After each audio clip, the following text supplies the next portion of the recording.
Assalamualaikum warahmatullahi wabarakatuh. Kami dari kelompok 1 akan memaparkan materi mengenai gizi. Baiklah, saya Andi Nurislah akan memaparkan materi pertama, yaitu ruang lingkup gizi. Adapun pengertian gizi secara umum dan pengertian gizi menurut WHO. Pengertian gizi secara umum yaitu gizi adalah zat yang dibutuhkan oleh tubuh dalam pertumbuhan, perkembangan, pemeliharaan, dan memperbaiki jaringan tubuh.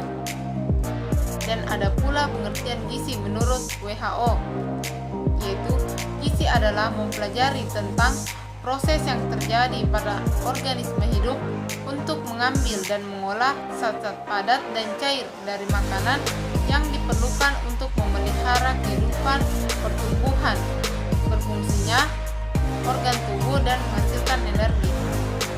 Selanjutnya saya akan menjelaskan materi mengenai perkembangan gizi di Indonesia. Ilmu gizi di Indonesia dirintis sejak tahun 1950 oleh Bapak Gizi Indonesia, Profesor Poerwo Soedarmo 1904-2003. Istilah gizi dan ilmu gizi dikenal di Indonesia sekitar awal tahun 1950-an sebagai terjemahan kata nutrition dan nutrition science. Atas petunjuk tersebut, Profesor Poerwo Soedarmo memilih kata gizi sebagai terjemahan resmi kata nutrition, yang sejak tahun 1952 kata gizi itu sudah dipakai di kalangan ilmu kedokteran dan kesehatan masyarakat. Dalam undang-undang, istilah gizi resmi dipakai dalam Undang-Undang Nomor 7 Tahun 1996 tentang Pangan, Pasal 1 Nomor 13 dan 4 tentang Bab 3 Mutu Pangan dan Gizi, Pasal 27 1-4 dan Undang-Undang Nomor 36 Tahun 1999 tentang Kesehatan, Bab 8 tentang Gizi dan Pasal 141. Melihat perkembangan yang begitu pesat baik di Indonesia maupun di dunia, Badan Dunia WHO membagi ruang lingkup ilmu gizi ke dalam 3 kelompok besar. Pertama, kelompok gizi biologi dan metabolik. Kedua, kelompok gizi perorangan sepanjang siklus hidup. Ketiga, kelompok gizi masyarakat, baik bersifat lokal, nasional, regional, dan global. Ilmu gizi kemudian dibagi menurut ruang lingkupnya, yaitu ilmu gizi dibagi dalam 2 bidang keilmuan yang dilihat dari segi sifatnya, yakni ilmu gizi yang berkaitan dengan kesehatan perorangan disebut gizi kesehatan perorangan atau clinical nutrition, yaitu gizi klinik lebih menitik beratkan pada kuratif pada preventif dan promotifnya. Dengan pendekatan kuratif, prosesnya dimulai dari amnesia dan pengkajian status nutrisi pasien, pemeriksaan antropometri beserta tindak lanjut terhadap gangguannya, pemeriksaan radiologi dan tes laboratorium yang bertalian dengan status nutrisi pasien, suplementasi oral, enteral, dan parenteral, serta interaksi timbal balik antar nutrien dan obat-obatan. Ilmu gizi yang berkaitan dengan kesehatan masyarakat yang disebut gizi kesehatan masyarakat atau public health nutrition, yaitu gizi masyarakat berkaitan dengan gangguan gizi pada kelompok masyarakat. Oleh sebab itu, sifatnya lebih ditekankan pada pencegahan atau preventif. Dari sejarah perkembangan ilmu, makin banyak bukti yang menunjukkan adanya hubungan antara apa yang dimakan dengan kesehatan dan penyakit. Suatu peribahasa kuno yang mengatakan bahwa kamu adalah apa yang kamu makan sering dikutip tetapi tidak direnungkan lebih dalam apa maksud peribahasa tersebut. Makanan meskipun enak dan mahal tidak selalu menjadikan tubuh selalu sehat dan produktif. Bahkan sebaliknya, menimbulkan penyakit. Misalnya apabila sering makan berlemak dan masing-masing yang menghasilkan energi tinggi tetapi tidak diimbangi dengan kegiatan fisik yang memadai, mendorong orang muda menjadi gemuk. Apabila kegemukan ini berlanjut dapat berakibat pada berbagai penyakit seperti diabetes, jantung, hipertensi, dan sebagainya. Sebaliknya, makanan sederhana dan murah bukan berarti tidak bermutu. Baik, saya akan membawakan materi mengenai gizi seimbang. Yang pertama, pengertian gizi seimbang. Gizi seimbang merupakan susunan pangan sehari-hari sehari-hari yang mengandung zat gizi dalam jenis dan jumlah sesuai dengan kebutuhan tubuh dengan memperhatikan prinsip keanekaragaman pangan, aktivitas fisik, perilaku hidup bersih, dan memantau berat badan secara teratur dalam rangka mempertahankan berat badan normal untuk mencegah masalah gizi. Selanjutnya, makanan yang memenuhi gizi seimbang. Yang pertama, makanan pokok sumber karbohidrat misalnya beras, jagung, gandum, ubi kayu, jagung, sagu, dan sebagainya. Yang kedua, makanan lauk pauk sebagai sumber protein misalnya kacang-kacangan, tempe, tahu, telur, ikan, daging, dan sebagainya. Yang ketiga, makanan kelompok jenis sayuran sebagai sumber vitamin dan mineral seperti wortel, bayam, kangkung, dan sebagainya.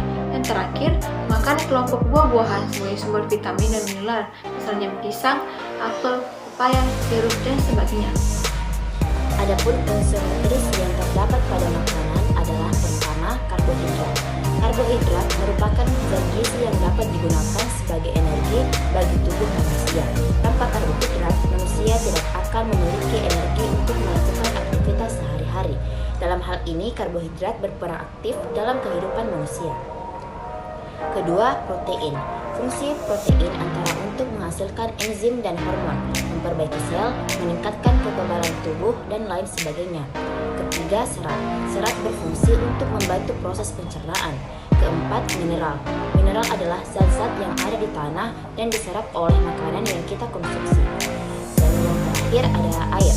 Faktanya 60% tubuh manusia terdiri dari air, sehingga kita harus memenuhi kebutuhan air setiap hari dengan minum 8 gelas air putih setiap hari atau setara dengan 2 liter. 4 gizi bagi tubuh manusia. Yang pertama, sebagai pembentuk sel jaringan tubuh. Zat gizi yang termasuk untuk membentuk sel jaringan tubuh adalah air, mineral, dan protein. Zat-zat tersebut akan diolah oleh organ tubuh secara bersamaan sampai pada akhirnya akan terbentuk sel jaringan tubuh yang baru untuk menggantikan jaringan yang sudah tidak berfungsi ataupun jaringan yang sudah rusak. Yang kedua, sebagai penghasil energi tubuh. Zat pembentuk energi dalam tubuh manusia adalah karbohidrat, protein, dan lemak. Dengan mengkonsumsi makanan yang mengandung zat tersebut, sistem pencernaan organ tubuh akan mengolahnya hingga menghasilkan energi. Yang ketiga, sebagai pengatur fungsi dan reaksi biokimia tubuh atau stimulansia. Agar fungsi dan reaksi biokimia dalam tubuh dapat berjalan dengan cepat dan baik, maka tubuh membutuhkan zat-zat sebagai stimulansia atau perangsang dan pengantar. Dalam proses tersebut, zat vitaminlah yang membantu proses reaksi biokimia dalam tubuh hingga dapat berjalan dengan baik. Gizi seimbang adalah apabila asupan makanan ke dalam tubuh berjumlah cukup secara kualitas dan mengandung berbagai zat gizi yang dibutuhkan tubuh. Tujuannya adalah agar kesehatan tubuh terjaga, pertumbuhan terjadi dengan sempurna pada anak-anak, zat gizi tersimpan, dan aktivitas fungsi kehidupan sehari-hari berjalan optimal. Berikut daftar 10 pedoman gizi seimbang, yaitu biasakan mengonsumsi aneka ragam makanan pokok, batasi konsumsi pangan manis, asin, dan berlemak, lakukan aktivitas fisik yang cukup, dan pertahankan berat badan ideal. Biasakan mengonsumsi lauk pauk yang mengandung protein tinggi. Cuci tangan pakai sabun dengan air mengalir. Biasakan minum air putih yang cukup dan aman. Yang terakhir yaitu banyak makan buah dan sayur. Cara mengatur asupan gizi dengan makanan yang sehat. 1. Makanlah aneka ragam makanan setiap hari. Dengan makanan beraneka ragam makanan, kekurangan gizi dari suatu makanan bisa dilengkapi zat gizi dari makanan lain. 2. Makan makanan untuk mencukupi kebutuhan energi. Kebutuhan energi bisa dipenuhi dengan memakan makanan kaya karbohidrat, protein, dan lemak. 3. Batasi konsumsi lemak. Meski berguna sebagai sumber energi dan menambah kelezatan makanan, konsumsi lemak berlebihan bisa menimbulkan penyumbatan pembuluh darah. 4. Gunakan garam beriodium. Iodium adalah zat gizi mikro yang diperlukan tubuh untuk mendukung pertumbuhan fisik dan perkembangan otak melalui fungsi tiroid. 5. Konsumsi zat besi. Zat besi berguna dalam membentuk sel darah merah.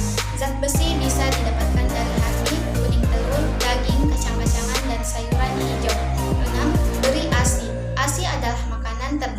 melindungi bayi. ASI sebaiknya diberikan hingga bayi berusia 2 tahun dengan jumlah yang disesuaikan. Program ASI eksklusif selama 6 bulan sudah dicanangkan. 7. Biasakan sarapan. Sarapan sangat bermanfaat memelihara ketahanan fisik dan meningkatkan produktivitas kerja, terutama bagi anak-anak. Sarapan penting untuk meningkatkan konsentrasi mereka saat belajar. Banyak penelitian yang menyimpulkan efek dari sarapan terhadap presentasi sangat signifikan. 8. Minum cukup air. Air dibutuhkan tubuh diantaranya untuk mengatur keseimbangan cairan dan garam mineral dalam tubuh sehingga melancarkan pencernaan. Minumlah 6-8 gelas air putih setiap hari. 9. Olahraga teratur. Aktivitas fisik teratur bisa meningkatkan kebugaran, menjaga berat badan, meningkatkan fungsi jantung, paru-paru, dan otot, serta mencegah penuaan dini. Laksanakan olahraga teratur minimal 3 kali dalam seminggu dengan durasi 45-60 menit. 10. Hindari minuman beralkohol.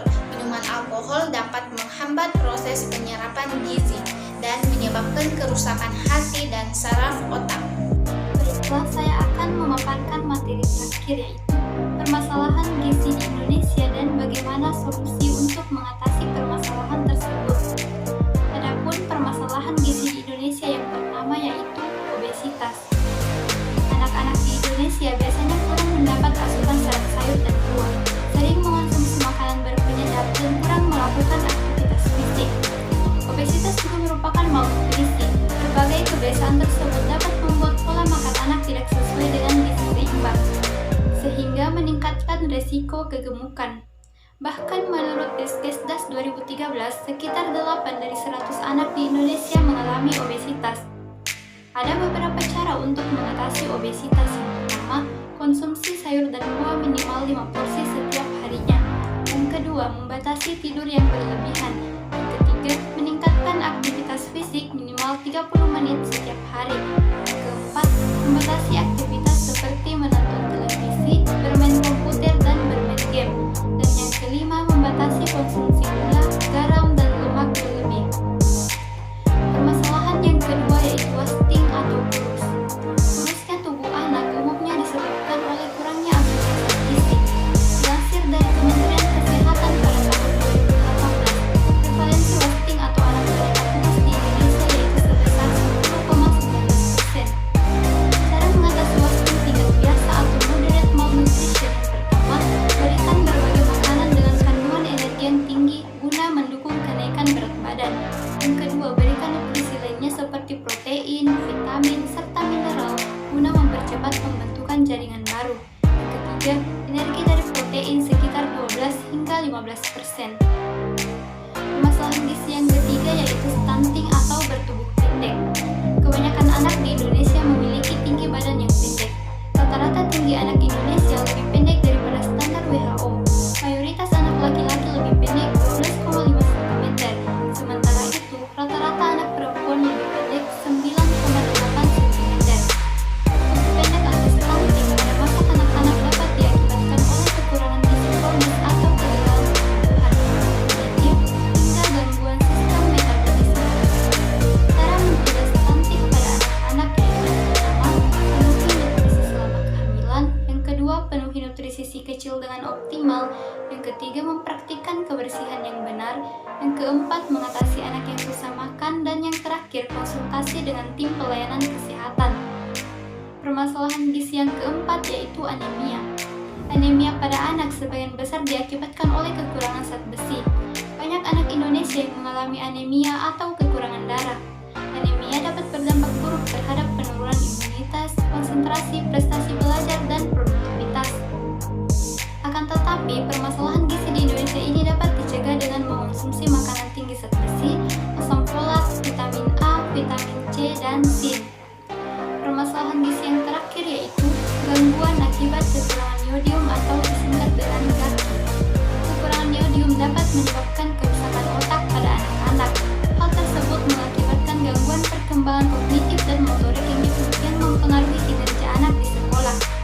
Selain itu, kekurangan yodium pada anak juga dapat memicu hipotiroidisme atau rendahnya hormon tiroid dan penyakit gondok.